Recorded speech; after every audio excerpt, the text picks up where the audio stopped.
പഞ്ചായത്ത് തെരഞ്ഞെടുപ്പ് കഴിഞ്ഞതോടുകൂടി മൂന്ന് മുന്നണികളിലും അസംതൃപ്തി പുകഞ്ഞ് പുറത്തേക്ക് വരികയാണ്.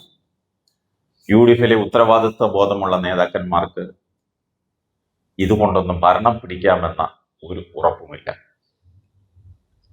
ലീഗിന്റെ തോളിലിരുന്ന് കുറച്ച് സീറ്റ് പിടിക്കാൻ സാധിച്ചുവെന്നതൊഴിച്ചാൽ ഒരു അപ്രമാദിത്വവും പറയാനുള്ള നേട്ടമൊന്നും ഉണ്ടായിട്ടില്ല. ലീഗ് അവരുടെ സകല ശക്തിയും സമാഹരിച്ച് മുന്നണിക്ക് വേണ്ടി പ്രവർത്തിച്ചു. ഒന്നാം കക്ഷിയായ കോൺഗ്രസിന് അതിന്റെ പേരിൽ കുറെ സീറ്റുകൾ ലഭിക്കുകയും ചെയ്തു. ലോട്ടറി അടിച്ചത് ജോസഫ് ഗ്രൂപ്പിനാണ്. ജോസ് കെ മാണി പറഞ്ഞത് ശരിയാണ്. പരുന്തിന്റെ പുറത്ത് കയറിയിരുന്ന ഉയരങ്ങളിൽ പറന്നു. പക്ഷികളുടെ രാജാവായ കുരുവിയുടെ കഥ തന്നെയാണ് ജോസഫ് ഗ്രൂപ്പിന്റെ ജീവചരിത്രം. പക്ഷെ എത്ര നാൾ കോൺഗ്രസ്സുകാരെ പറ്റിക്കാൻ സാധിക്കും? ഇതെല്ലാം ചെയ്തിട്ടും അതിനുപുഴയിൽ കോൺഗ്രസ്സുകാർ ചതിച്ചുവെന്ന് പറഞ്ഞ് മോൻസ് ജോസഫ് കളത്തിലിറങ്ങി.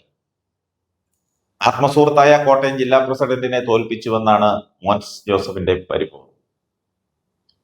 വായിൽ കോലിട്ട് കുത്തിയാലും ഒരക്ഷരം മിണ്ടാത്ത ജോസ് കെ മാണി, ആ ജോസ് കെ മാണി വരെ പ്രതികരിച്ചു തുടങ്ങി.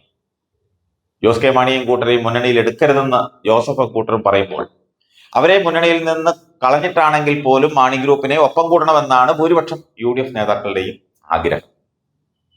മാണി ഗ്രൂപ്പിനെ മുന്നണിയിൽ നിന്ന് ചവിട്ടിപ്പുറത്താക്കിയ രമേശ് ചെന്നിത്തല നാഴികയ്ക്ക് 40 വട്ടം ജോസിനെ വിളിച്ചുകൊണ്ടിരിക്കുകയാണെന്നാണ് അറിയുന്നത്.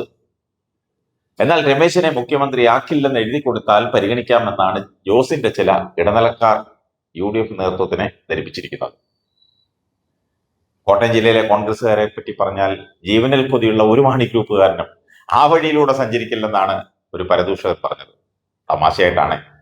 എന്നാൽ മാണി കോൺഗ്രസിലെ ഒരു വിഭാഗം പ്രവർത്തകർ പാർട്ടി നേതൃത്വത്തോട് ഇടതുമുന്നണിയുമായുള്ള ബന്ധം പുനഃപരിശോധിക്കണമെന്ന് ആവശ്യപ്പെട്ടിട്ടുണ്ട്. ആ വാർത്തയും പുറത്തു വന്നിട്ടുണ്ട്. റോഷി അഗസ്റ്റിനും ജയരാജനും പിന്നെ 4 MLA-മാർക്കും ഒടുവിൽ പാർട്ടി ചെയർമാൻ ജോസ് കെ മാണിക്കും പുറമെ AKG സെന്ററിൽ കയറിയിറങ്ങി പാർട്ടിയെ മൊത്തക്കച്ചവടം നടത്തിയ താക്കോൽ സ്ഥാനീയനായ നേതാവിനും ഒഴിച്ച് മറ്റാർക്കാണ് ഈ ഭരണം കൊണ്ട് പ്രയോജനം ഉണ്ടായതെന്നാണ് അവർ ചോദിക്കുന്നത്. ഒടുവിൽ 2011-ലെ UDF മന്ത്രിസഭയുടെ കാലത്ത് ഹൈക്കോടതിയിലുള്ള മൊത്തം GP-മാരിൽ 1/3 വരുന്ന 40ഓളം GP-മാരെ പാർട്ടിക്ക് ലഭിച്ചപ്പോൾ കേവലം 5 പേരെയാണ് ഈ ഭരണകാലത്ത് ലഭിച്ചത്. പാർട്ടി എഴുതിക്കൊടുത്ത കോർപ്പറേഷൻ ബോർഡ് മെമ്പർ സ്ഥാനങ്ങൾ പോലും ആവശ്യത്തിന് കിട്ടാഞ്ഞതും പാർട്ടി പ്രവർത്തകർ പരാതികളായി ഉന്നയിക്കുന്നു. കൊല്ലം കോർപ്പറേഷനിൽ ആര് നിന്നാലും തോൽക്കുന്ന ഒരു കടപ്പുറമ്പാടും ഒരു സ്ഥാനാർത്ഥിയെയും നൽകി മത്സരിച്ചോളാൻ പറഞ്ഞപ്പോൾ മാണി ഗ്രൂപ്പ് തെരഞ്ഞെടുപ്പ് തന്നെ ബഹിഷ്കരിച്ച് ഇറങ്ങിപ്പോന്നു. അവർ ആവശ്യപ്പെട്ട 2 വാർഡിലും UDF ജയിച്ചുവെന്നതും ഇടതുമുന്നണി 3-ാം സ്ഥാനത്ത് പോയി എന്നതും പ്രത്യേകം ശ്രദ്ധിക്കേണ്ട കാര്യമാണ്. കൊല്ലത്തെ മാർക്സിസ്റ്റുകാരുടെ അഹങ്കാരം കൊണ്ടാണ് ഇതൊക്കെ സംഭവിച്ചത്. ദേവസ്വം ബോർഡുകളുടെ കാര്യം പരിശോധിച്ചാൽ ഗുരുവായൂർ ദേവസ്വത്തിൽ പാർട്ടിയുടെ ഒരാളെ കുടിയിരുത്തിയത് ഒഴിച്ചാൽ മറ്റൊരു പരിഗണനയും പാർട്ടിക്ക് ലഭിച്ചില്ല. തിരുവിതാംകൂർ ദേവസ്വം ബോർഡും ദേവസ്വം റിക്രൂട്ട്മെന്റ് ബോർഡും ഒക്കെ മാണി ഗ്രൂപ്പിന് കിട്ടാക്കനിയാണ്. ഏതാനും ചില നേതാക്കന്മാർക്ക് വേണ്ടി കൂലിപ്പണിയെടുക്കാൻ ഇനി തയ്യാറല്ലെന്നാണ് ഒരു വിഭാഗം ആവർത്തിച്ചു പറയുന്നത്. മുന്നണി നേതൃത്വവുമായി ധാരണയുണ്ടാക്കി പാർട്ടി പ്രവർത്തകർക്ക് പരമാവധി സ്ഥാനമാനങ്ങൾ വാങ്ങിക്കൊടുക്കേണ്ടവർ അവരവരുടെ സ്ഥാനം ഉറപ്പിച്ചു കഴിഞ്ഞാൽ പിന്നെ മറ്റൊന്നും വേണ്ട എന്ന നിലപാടാണ് സ്വീകരിച്ചത്. അങ്ങനെയാണ് കഴിഞ്ഞ കാലങ്ങളിൽ കണ്ടുവരുന്നത്. ഇനി അത് നടപ്പില്ലെന്നാണ് പാർട്ടിക്കാർ പറയുന്നത്. എന്നാൽ കഴിഞ്ഞ ദിവസം ജോസ് കെ മാണിയും റോഷിയും ജയരാജും ചാഴിക്കാടനും ചേർന്ന് മുന്നണി മാറ്റത്തെ പാടെ തള്ളിയിട്ടുണ്ട്. രാജീവ് ചന്ദ്രശേഖരന്റെ കാര്യമാണ് ഇതിൽ ഏറ്റവും കഷ്ടം. കെ സുരേന്ദ്രൻ പ്രസിഡന്റായിരുന്ന കാലത്ത് ലോക്സഭാ തെരഞ്ഞെടുപ്പിൽ 12 നിയമസഭാ മണ്ഡലങ്ങളിൽ 1-ാം സ്ഥാനത്ത് എത്തിയപ്പോൾ ഇത്തവണ പഞ്ചായത്ത് തെരഞ്ഞെടുപ്പിൽ കേവലം 2 മണ്ഡലങ്ങളിൽ മാത്രമാണ് മുന്നിലെത്തിയത്. തിരുവനന്തപുരം കോർപ്പറേഷൻ തൃശങ്കുവിലാണ്. പണിയെടുത്ത പാർട്ടിക്കാർ പടിക്ക് പുറത്തായെന്നാണ് പൊതുവെയുള്ള പരാതി.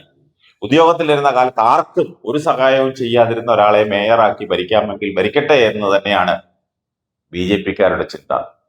മധ്യകേരളം പിടിക്കുവാൻ ക്രിസ്ത്യൻ ഔട്ട്റീച്ചുമായി ഇറങ്ങിയിട്ട് സകലമാന ക്രിസ്ത്യാനികളും ഒളിച്ചോടിയെന്നാണ് പറയുന്നത്.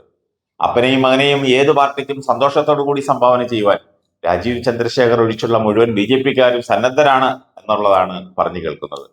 രാജീവ് ചന്ദ്രശേഖരനും ജോർജിന്റെ മകനുമായി ആരും അറിയാത്ത എന്തോ ഒരു രഹസ്യ ഇടപാടുണ്ടെന്നാണ് പാർട്ടിക്കാർ അടക്കം പറയുന്നത്.